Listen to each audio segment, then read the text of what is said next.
we should talk about briefly. You mentioned the Comiskey Park incident, but Steve, maybe a little bit more about Steve Dahl and the incident itself, because that was pretty major. Yeah. So Steve Dahl was like an FM rock DJ. He originally comes from the West Coast. Gets this job in Chicago.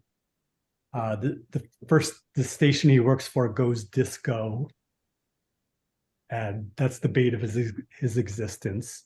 He starts this army, this anti-disco army that he promotes on the air, and his soldiers are like 15-year-old boys from Illinois, right? And he would do these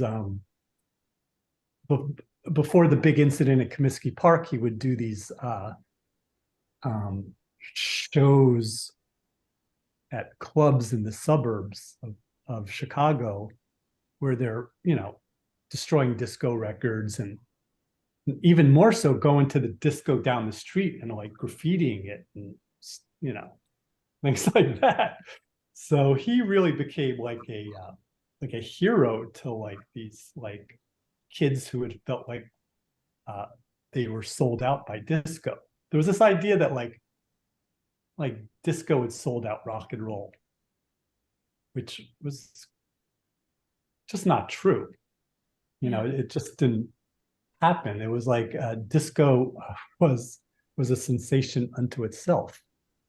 But there was so the Chicago White Sox were a particularly bad team at the time, and there was a guy named Bill Veeck who used to own the team, and he was kind of known as he was famous in baseball history for every stunt. He pulled stunts all the time.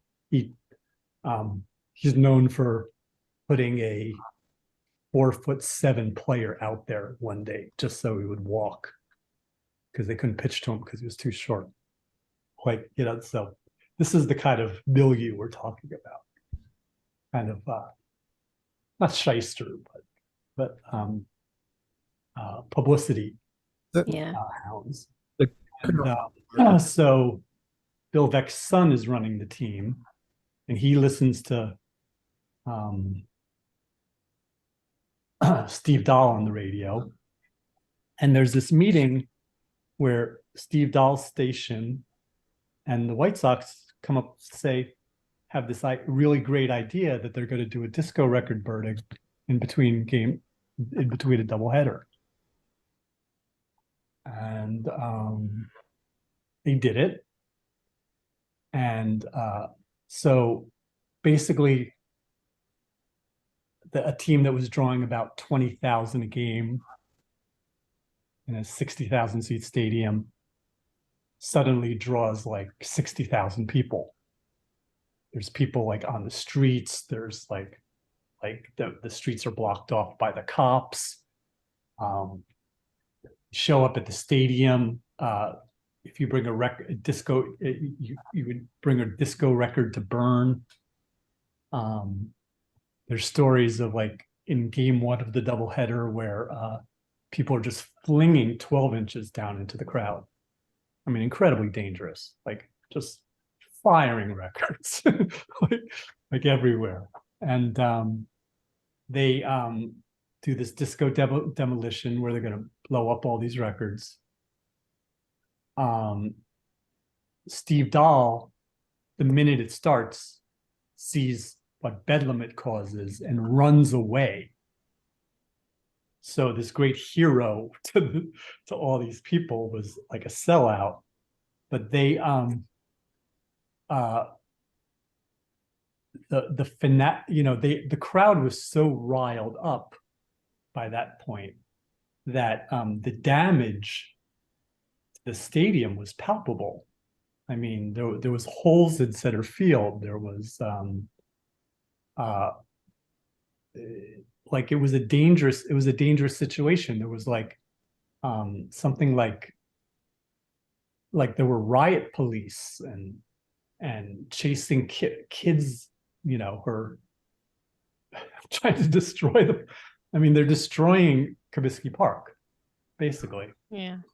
And it was so out of hand that, well, I will say, for the first month or so afterwards, no, for the first like 2-3 months after that, Steve Dahl station was the #1 station in Chicago. Sense. And he was the star of Chicago, even though I told you that he ran away and all that kind of stuff. Yeah. But he was still the star, and he was going to get a national TV show, and it was all that. But within a month, everyone was sick of it because everyone realized like how awful this really was. Yeah. So it was like this, and that's the end of the disco, and that's the end of the disco sucks revolution. What year? When was this? I was trying to look up the date. Oh, August, I would imagine. No, August Was it in 79? 79? Yeah.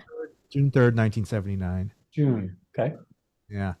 Well, his efforts failed because this music still lives on. I mean, Right. So that's the what rock met disco paradigm is that rock and disco both live. Yep. And they're both and they still to this day, and they interact to this day. So I think when rock met disco was a positive experience because it changed music for the